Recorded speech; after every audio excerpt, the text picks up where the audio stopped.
ജെറമ്യാ പ്രവാചകന്റെ പുസ്തകത്തിൽ നിന്നുള്ള വായന 46-ാം അധ്യായം 1 മുതൽ 28 വരെയുള്ള തിരുവചനങ്ങൾ. ഈജിപ്തിനെതിരെ പ്രവചനം. കർത്താവ് ജനതകൾക്കെതിരെ ജെറമ്യാ പ്രവാചകനോട് അരുളി ചെയ്ത വചനങ്ങൾ ഈജിപ്തിനെ കുറിച്ച്. ജോസിയായുടെ മകനും യൂദാ രാജാവുമായ യഹോയാക്കീമിന്റെ 4-ാം ഭരണവർഷം ബാബിലോൺ രാജാവ് നബൂഖദ്നേസർ യൂഫ്രട്ടീസ് നദീതീരത്തെ കർക്കെമിഷിൽ വെച്ച് തോൽപ്പിച്ച ഈജിപ്തിലെ ഫറവോയായ നെക്കോയുടെ സൈന്യത്തിനെതിരെ പ്രവചനം. പടച്ചട്ടയും പരിചയം ധരിച്ച് യുദ്ധസന്നദ്ധരായി മുന്നേറുവിൻ. അശ്വസൈന്യമേ, കുതിരകൾക്ക് കോപ്പിട്ട് ജിനിമേൽ ഇരിപ്പുറപ്പിക്കുവിൻ. നിങ്ങൾ പടത്തൊപ്പി ധരിച്ച് അണിനിരക്കുവിൻ. കുന്തം മിന്നിക്കുവിൻ, ഉരസ്രാണം അണിയുവിൻ. എന്താണ് ഈ കാണുന്നത്? അവർ പരിഭ്രാന്തരായി പിൻവാങ്ങുന്നു. പടയിൽ തോറ്റ അവരുടെ വീരന്മാർ തിരിഞ്ഞു നോക്കാതെ തിടുക്കത്തിൽ ഓടുന്നു. സംഭീതിയാണെന്നെവിടെയും കർത്താവ് അരുളി ചെയ്യുന്നു. വേഗമേറിയവന് ഓടിയകലാനോ പടയാളിക്ക് രക്ഷപ്പെടാനോ സാധിക്കുന്നില്ല. വടക്ക് യൂഫ്രട്ടീസ് തീരത്ത് അവർ കാലിടറി വീണിരിക്കുന്നു. നൈലിനെ പോലെ ഉയരുകയും കൂലം തകർക്കുന്ന പ്രവാഹം പോലെ ഇരുമ്പി കയറുകയും ചെയ്യുന്ന ഇവൻ ആര്? നൈൽ കണക്കെ ഈജിപ്ത് ഉയർന്നു വരുന്നു. കൂലം തകർക്കുന്ന പ്രവാഹം പോലെ തിരയടിച്ചുയരുന്നു. അവൻ പറഞ്ഞു, ഞാൻ ഉയർന്ന് ഭൂമിയെ മൂടും. നഗരങ്ങളെയും നഗരനിവാസികളെയും ഞാൻ നശിപ്പിക്കും. കുതിരകളെ മുന്നോട്ട്, രഥങ്ങളെ ഇരച്ചു കയറൂ. പടയാളികൾ മുന്നേറട്ടെ. പരിചയേന്ത്യ എത്യോപ്യക്കാരും പുത്തുകാരും വില്ലാളി വീരന്മാരായ ലിദിയാക്കാരും മുന്നേറട്ടെ. സൈന്യങ്ങളുടെ ദൈവമായ കർത്താവിന്റെ ദിനമാണിത്, പ്രതികാരത്തിന്റെ ദിനം, ശത്രുക്കളോട് പകവീട്ടുന്ന ദിനം. അവരെ സംഹരിച്ച വാളിന് മതി വരും. അവരുടെ രക്തം തൃപ്തിയാവോളം കുടിക്കും. ഉത്തരദിക്കിൽ യൂഫ്രട്ടീസ് തീരത്ത് സൈന്യങ്ങളുടെ ദൈവമായ കർത്താവ് ഒരു യാഗം അർപ്പിക്കുന്നു. ഈജിപ്തിന്റെ കന്യകയായ പുത്രി, ഗിലെയാദിലേക്ക് പോകൂ. തൈലം കയ്യിലെടുക്കൂ. നീ അനവധി ഔഷധങ്ങൾ ഉപയോഗിച്ചു, എല്ലാം പാഴായിപ്പോയി. നിനക്ക് രോഗശാന്തിയില്ല.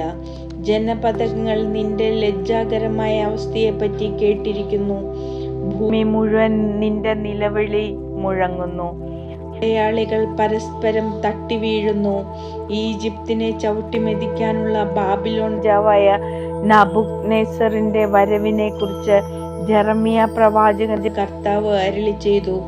ഈജിപ്തിൽ പ്രഖ്യാപിക്കുക, മിഗ്ദോദിലും മെംഫിസിലും തപ്പൻഹസിലും വിളിച്ചു പറയുക, ഒരുങ്ങിയിരിക്കുവിൻ, സദാ ജാഗരൂകരായിരിക്കുവിൻ. നിങ്ങൾക്ക് ചുറ്റുമുള്ളവയെല്ലാം ഖഡ്ഗം ഗ്രസിക്കാൻ പോവുകയാണ്. എന്റെ അപ്പീസ് നിപതിച്ചു. നിന്റെ ആ കാളക്കൂറ്റൻ ഉറച്ചു നിൽക്കാത്തതെന്തുകൊണ്ട്? കർത്താവ് അവനെ വെട്ടി വീഴ്ത്തിയിരിക്കുന്നു. നിന്റെ ജനക്കൂട്ടം കാലിടറി വീണു. മർദ്ദകന്റെ വാളിൽ നിന്ന് രക്ഷപ്പെട്ട് നമുക്ക് സ്വന്തം നാട്ടിലേക്കും സ്വന്തം ജനത്തിന്റെ അടുത്തേക്കും തിരിച്ചു പോകാം എന്ന് അവർ പരസ്പരം പറഞ്ഞു. അവസരം പാഴാക്കുന്ന വായാടി എന്ന് ഈജിപ്ത് രാജാവായ ഫറവോയെ വിളിക്കുവിൻ. സൈന്യങ്ങളുടെ കർത്താവായ രാജാവ് തന്റെ നാമത്തിൽ ശപഥം ചെയ്യുന്നു. മലകളിൽ താബോറും സമുദ്രതീരങ്ങളിൽ കാർമലും എന്ന പോലെ ഒരുവൻ വന്നു ചേരും. ഈജിപ്ത് നിവാസികളെ, പ്രവാസത്തിന് ഭാണ്ഡമൊരുക്കുവിൻ. മെംഫിസ് വിജനമായ നാശകൂമ്പാരമായി തീരും. ഈജിപ്ത് ചന്തമുള്ള പശുക്കുട്ടിയാണ്. വടക്കു നിന്നു വരുന്ന കാട്ടീച്ച അതിനെ ആക്രമിക്കും. അവളുടെ കൂലിപ്പട്ടാളം പോലും തടിച്ചു കൊഴുത്ത കാളക്കുട്ടിയെ പോലെയാണ്. ഇതാ, ചെറുത്തു നിൽക്കാനാവാതെ അവരൊന്നാകെ പിന്തിരിഞ്ഞോടുന്നു. അവരുടെ എത്തിയിരിക്കുന്നു അവരുടെ ശിക്ഷാ മുഹൂർത്തം. ശീൽക്കാരത്തോടെ പിൻവാങ്ങുന്ന പാമ്പിനെ പോലെയാണ് അവൾ. ശത്രു സൈന്യം അവൾക്കെതിരെ മരം വെട്ടി വീഴ്ത്തുന്നവരെ പോലെ മഴുവുമായി അവർ വരുന്നു. എത്ര നിബിഡമായിരുന്നാലും അവളുടെ വനം അവർ വെട്ടി നശിപ്പിക്കും. എന്തെന്നാൽ അവർ വെട്ടുകിളിയേക്കാൾ അസംഖ്യമാണ്.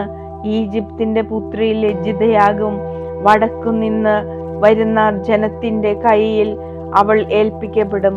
ഇസ്രായേലിന്റെ ദൈവമായ സൈന്യങ്ങളുടെ കർത്താവ് അരുളി ചെയ്യുന്നു, തേബസിലെ ആമോനെയും ഫറവോയെയും ഈജിപ്തിനെയും അവളുടെ ദേവന്മാരെയും രാജാക്കന്മാരെയും ഫറവോയുടെ ആശ്രിതരെയും ഞാൻ ശിക്ഷിക്കും. അവരുടെ ജീവൻ വേട്ടയാടുന്ന ബാബിലോൺ രാജാവായ നബൂഖദ്നേസറിന്റെയും സേവകരുടെയും കയ്യിൽ ഞാൻ അവരെ ഏൽപ്പിക്കും. എന്നാൽ പിന്നീട് ഈജിപ്ത് പഴയതുപോലെ ജനവാസമുള്ളതാകും. എൻ്റെ ദാസനായ യാക്കോബെ, ഭയപ്പെടേണ്ട. ഇസ്രായേലെ, പരിഭ്രമിക്കേണ്ട. ദൂരദേശത്ത് അടിമത്തത്തിൽ നിന്ന് കഴിയുന്ന നിന്നെയും നിന്റെ മക്കളെയും ഞാൻ മോചിപ്പിക്കും. യാക്കോബ് മടങ്ങി വരും. അവന് ശാന്തിയും സുരക്ഷിതത്വവും കൈവരും. ആരും അവനെ ഭയപ്പെടുത്തുകയില്ല. എൻ്റെ ദാസനായ യാക്കോബെ, ഭയപ്പെടേണ്ട. ഞാൻ നിന്നോടുകൂടിയുണ്ട്. നിന്നെ ഞാൻ ഓടിച്ചു കളഞ്ഞ ദേശങ്ങളിലെ ജനതകളെ ഞാൻ നിർമൂലമാക്കും. എന്നാൽ നിന്നെ നിശേഷം നശിപ്പിക്കുകയില്ല. ഉചിതമായ ശിക്ഷ നിനക്ക് ലഭിക്കും. നിനക്ക് ശിക്ഷ കിട്ടാതിരിക്കുകയില്ല.